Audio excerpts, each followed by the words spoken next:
It's another day, another vlog na naman. Isang mapagpalang araw po sa inyong lahat. Kumusta na kayo mga kamami? Sana po ay nasa mabuti kayong kalagayan. So mga kamami, bago ko po ipagpatuloy, ang gusto kong i-share sa inyo or ibahagi na skincare product na maganda at nagustuhan ko talaga siya at nahiyang siya sa aking balat. Paki-like and subscribe ng aking YouTube channel, Mami Lea Vlogs. At syempre, huwag pong kakalimutan i-click ang bell button para nang sa ganoon ay ma-update ko kayo sa mga bagong i-upload kong mga video. So mga kamami, gusto kong i-share sa inyo ang toner na ito. So heto po siya, si Bonita 20 times Brightening Boost Toner. Ang ganda ni Bonita Boost Toner na ito dahil alam niyo po ba mga kamami ko, kahit naghilamos ka na, kahit ano pang pinahid mo sa mukha mo na sabon, after mong maligo, gagamitin mo siya mga kamami ko. Naku mga kamami, magugulat ka parang hindi ka man naligo o naghilamos. Dahil may makukuha at may makukuha pa rin siyang dumi sa inyong balat. At hindi lamang yan mga kamami, ang kagandahan ni Bonita Boost Toner na ito ay ang ganda ng kanyang mga ingredient na makakatulong sa ating balat, lalong-lalo na sa mga mahilig magpaputi ng balat. At the same time, gusto rin na mawala yung mga dark spot na maliliit na unti-unti ay mapapaalis ni Boost Toner.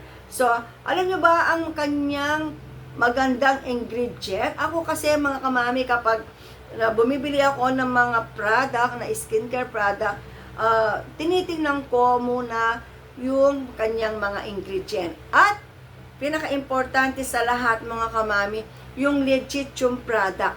Yung talagang hindi siya pineke. Yung talagang mabibili mo ay yung legit, yung authentic. So, ang ganda ng kanyang mga ingredients. Babasahin ko isa-isa mga kamami. Alam nyo ba na meron siyang niacinamide na makakatulong para maging brighten up ang ating balat or para mapaputi niya ang ating balat. Meron din siyang 7 times ceramide, alpha-arbutin, vitamin C, and peptides. Alam niyo po ba na ang ganda ng kanyang mga ingredient? Talagang ito ay makakatulong para mapaputi niya ang ating balat at malinis niya ng husto ang ating skin. So, sa isang buwan ko siyang ginagamit mga kamami.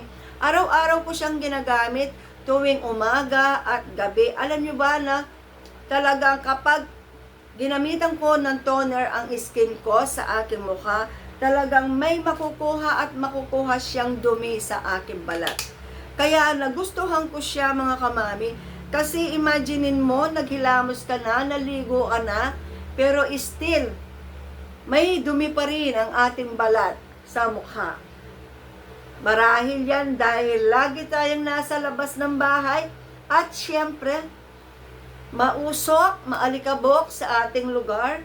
So talagang yung mga dumi-dumi ay nakukuha ng balat natin sa mukha. So hayan mga kamami ko, ang dumi pa rin. Ang dumi pa rin niya mga kamami, kaya ako inuulit-ulit ko siyang ina-apply sa aking balat.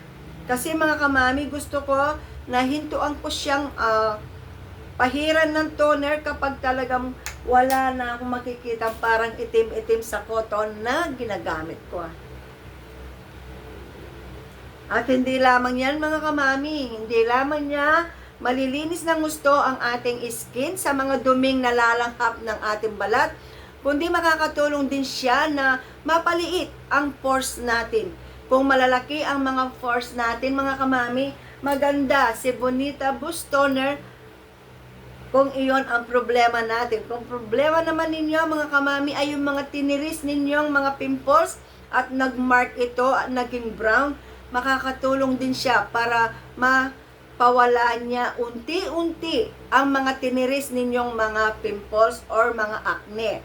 Kung minsan kasi nagkakaroon ng mark kapag tiniris natin ang mga acne or mga pimples natin, or kung minsan yung mga natitirang mga maliliit na pekas na hindi mawala-wala dahil minsan na-expose tayo sa araw. makakatulong din po si Bonita Boost Toner.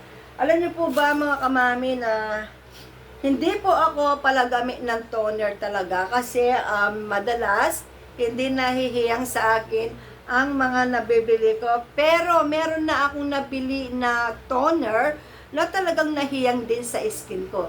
At nakatulong din na unti-unti nag-glow ang aking skin. Parang si Bonita Boost Toner.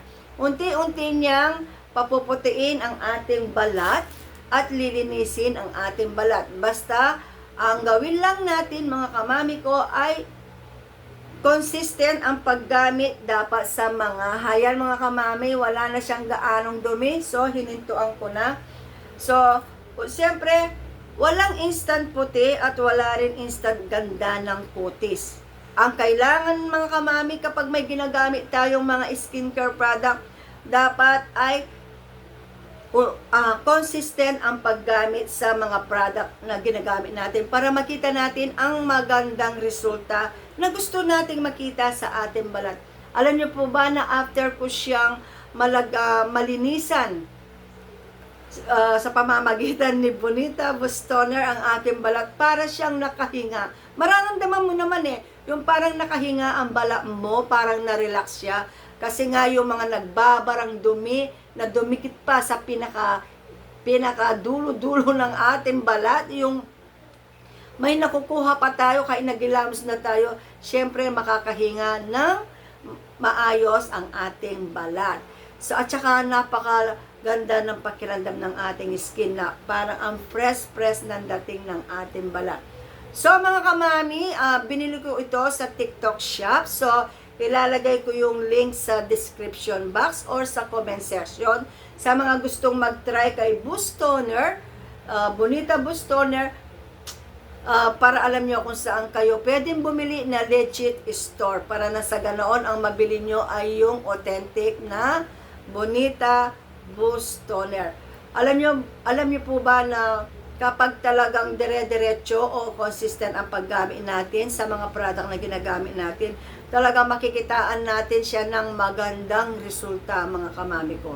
So mga kamami, sa mga naghahanap ng toner, sa mga kaedad ko, pwede po ito sa atin, sa kaedad ko mga 59 years old na malapit na maging senior. Pero syempre, still inaalagaan pa rin natin ang ating balat kahit papunta na tayo sa senior. So, matagal na po ninyo itong gagamitin mga kamami ko. Pwede pong cotton yung nabibili, yung happy cotton. Pwede po ninyong bilhin yun, yung ibang cotton. Kung ano yung meron ninyong bulak sa inyong bahay, ay pwede po yun. Ngayon, ako po kasi ito ang meron ako sa bahay, kaya ito na lang po ang aking ginagamit na dito, pampahid sa aking mukha na gamit si Bonita Boost Toner. At talagang ito ay mapapa-brighten up niya unti-unti ang ating balat. Kasi isang buwan ko na siyang ginagamit, so nakikita ko na talagang nawawala yung mga maliliit. Kasi makikita mo pa rin kapag pinokus mong ganun yung cam mo sa balat mo, may makikita ka mga maliliit na mga brown, na mga pekas ba, or mga melasmang maliliit, or dark spot. Unti-unti silang nawawala yung pagka-dark ng kanilang kulay. So, unti-unti nakakatulong si Boost Toner na mapawala ang ating mga dark spot or yung mga natitirang mga maliliit na pekas. At syempre yung mga peklat or mga tiniris natin ng mga tagyawan na nagkulay brown. So, unti-unti yan mapapawala ni Boost Toner. Basta consistent ang paggamit at syempre tamang dami lang ang dapat ipahid para na sa ganoon matitipid po ninyo. Ako isang buwan na mga kamami, at ang kanyang amoy mga kamami ko, ang bango niya, gusto ko yung amoy, at ang kanyang consistency ay meron siya meron siyang pagka-jelly ang kanyang consistency. So, hindi siya totally liquid, may pagka-jelly type siya, ganon. So, mga kamami, maraming salamat po sa inyong lahat. Sana po ay nagustuhan nyo ang video ito at sana ay makatulong sa mga naghahanap ng magandang toner, So, ito po ang aking mairerekomenda na sana kapag ginamit ninyo mga kamami ay mahiyang sa inyo.